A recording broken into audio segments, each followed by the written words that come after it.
Hello friends, मैं विनोद कुमार स्वागत करता हूं आप सभी का अपने यूट्यूब चैनल पर। दोस्तों, नाइन्थ क्लास स्टूडेंट्स के लिए भी वीडियो सीरीज़ यहां पर स्टार्ट करने जा रहे हैं हम आज। तो रोज़ाना आपको कम से कम एक वीडियो तो नाइन्थ क्लास का भी यहां पर अवेलेबल रहेगा। देखिए, मैं पूरा प्रयास कर रहा हूं कि आपको वीडियो पसंद आए। यदि वीडियो पसंद आते हैं तो प्लीज़ लाइक शेयर सब्सक्राइब ज़रूर करें। देखिए, नाइन्थ क्लास जो है, नाइन्थ क्लास में हम साइंस सब्जेक्ट पढ़ेंगे। साइंस का पहला चैप्टर जो है मैटर इन आवर सराउंडिंग, क्या क्या चीज़ें हमारे आसपास होती हैं और इनका क्या नेचर होता है, ये इस चैप्टर के अंदर हम पढ़ने वाले हैं। तो जो भी मैटर हमारे आसपास होते हैं, large variety of the things are found around us, कई सारी चीज़ें हमारे आसपास होती हैं और इन सभी चीज़ों का अलग अलग शेप होता है, इन सभी चीज़ों की अलग अलग साइज़ होती है और इन सभी का अलग अलग टेक्सचर होता है, ये हम जानते हैं। मीन्स एक टेबल का शेप अलग है, उसकी साइज़ अलग होती है, चेयर का शेप और साइज़ अलग होती है, दोनों का कलर भी डिफरेंट हो सकता है।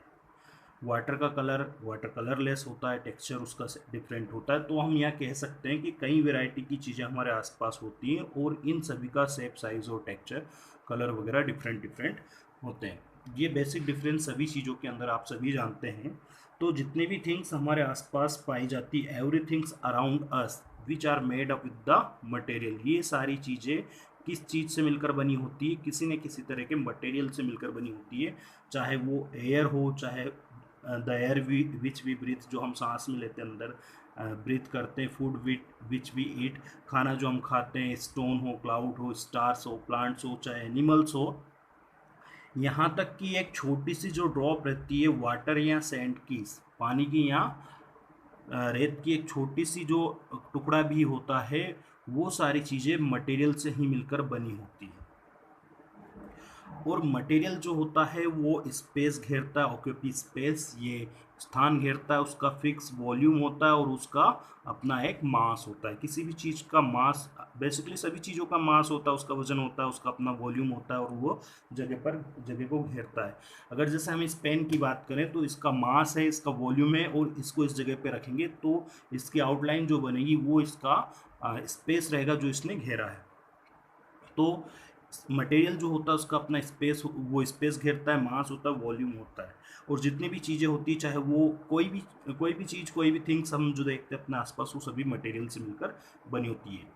देखिए, शुरुआती जो इंडियन फिलोसोफर थे, उनका क्या मानना था कि जो मेटर रहता है, मटेरियल रहता है, ये 5 एलिमेंट्स से मिलकर बना होता है। मतलब मटेरियल को इन्होंने क्लासिफाइड किया था 5 एलिमेंट्स में। Early Indian philosopher classified the matter into the 5 element, 5 तत्वों के अंदर इन्होंने चीज़ों को क्लासिफाइड किया था। पहला था एयर, दूसरा अर्थ, फायर, स्काई एंड वाटर। मतलब भूमि, सॉरी, वायु, भूमि, अग्नि, आकाश और जल, ये 5 तत्वों में सभी चीज़ों को इन्होंने क्लासिफाइड किया था। और इनका ये मानना था अर्ली इंडियन फिलोसोफर का कि ये सारे लिविंग्स या नॉन लिविंग्स ऑब्जेक्ट जो अर्थ के ऊपर पाए जाते हैं, ये सभी के सभी इन पांचों चीज़ों से मिलकर बने होते हैं। ये अर्ली फिलोसोफर्स का मानना था। लेकिन जो मॉडर्न कॉन्सेप्ट हैं, मॉडर्न साइंटिस्ट हैं, मॉडर्न साइंटिस्ट ने मटेरियल को दो चीज़ों में क्लासिफाइड किया गया है। मीन्स इनका क्लासिफिकेशंस दो तरीके से हैं। ये किस चीज़ के आधार पर हैं? मटेरियल की फिजिकल प्रॉपर्टीज़ के आधार पर और उसके केमिकल नेचर के आधार पर जो मॉडर्न साइंटिस्ट हैं उन्होंने मटेरियल को क्लासिफाइड किया है। हम इस चैप्टर में फिजिकल प्रॉपर्टीज़ मटेरियल की पढ़ेंगे। इसके आगे वाले चैप्टर में केमिकल नेचर हम सब्सटेंस का पढ़ेंगे। क्लियर है? तो यहाँ तक आपको समझ में आ गया होगा कि जो मटेरियल हमारे आसपास होते हैं वो अलग अलग शेप, साइज और नेचर का, टेक्सचर का होता है। ये सारी चीज़ें जो मटेरियल होती है वो सभी चीज़ें जो रहती हैं, स्पेस घेरती है, वॉल्यूम होता है, मास होता है। 5 तत्वों से पहले उनको 5 तत्वों में विभक्त किया गया था, लेकिन मॉडर्न साइंटिस्ट के आधार पर क्लासिफिकेशन फिजिकल प्रॉपर्टी और केमिकल नेचर के आधार पर किया गया। तो हम यहाँ पर फिजिकल प्रॉपर्टीज़ पढ़ने वाले हैं इस चैप्टर के अंदर। अगले चैप्टर में हम केमिकल नेचर पढ़ेंगे सब्सटेंस का। क्लियर है इतना आपको? I hope you all understand it very well. अब यहाँ पर जो फिजिकल नेचर है मैटर का, इसके आधार पर हम सब्सटेंस की स्टडी करने जा रहे हैं। तो सबसे पहले जो मैटर होता है या मटेरियल होता है, it is made up with the particles. ये मटेरियल किन से मिलकर बना होता है? पार्टिकल से मटेरियल मिलकर बना होता है। लंबे समय तक ये माना जाता था, क्या थॉट थे? दो थॉट माने जाते थे, दो थॉट बिलीव किए जाते थे कि जो मैटर होता है वो कंटिन्यू बनता रहता है। Matter is made up to be continue like wood format into the plant. जैसे प्लांट के अंदर वुड इन प्लांट, प्लांट के अंदर लकड़ी लगातार बनती चली जाती है, वैसे ही मटेरियल भी लगातार बनते चले जाता है। पहले ये मानना था लोगों का, लंबे समय तक ये मानना रहा।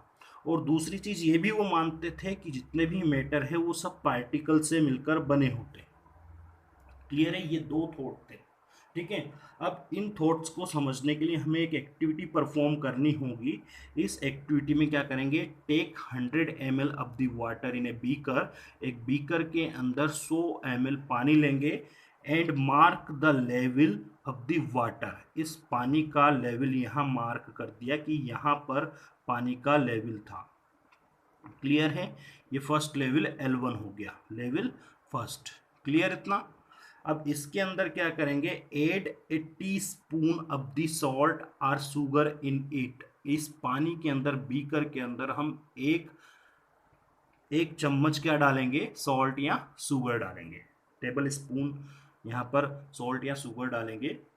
तो we observe that, what does we observe? We observe that the level of the water in the beaker become rise up। यहाँ पर जो बीकर का लेवल है पानी का वो बढ़ जाता है as L2। किस तरह से? L2 के रूप में ये बढ़ जाता है।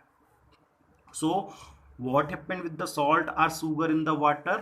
The salt or sugar dissolve in the water and gets space between the particle of the water, means the particles of the salt or sugar get spaced between the particle of the water। ये particles किसके हैं? मान लीजिए salt या sugar के हैं, और ये particles किसके हैं? ये मान लीजिए वाटर के हैं। तो सॉल्ट और शुगर के जो पार्टिकल्स रहते हैं वो वाटर के पार्टिकल्स के बीच में जाकर स्थान घेर लेते हैं, गेट्स स्पेस्ड, बीच में चले जाते हैं। क्लियर है इतना? जो सॉल्ट पार्टिकल होते हैं या शुगर पार्टिकल्स हैं, it act a solute here. ये सॉल्यूट के जैसे काम करेंगे।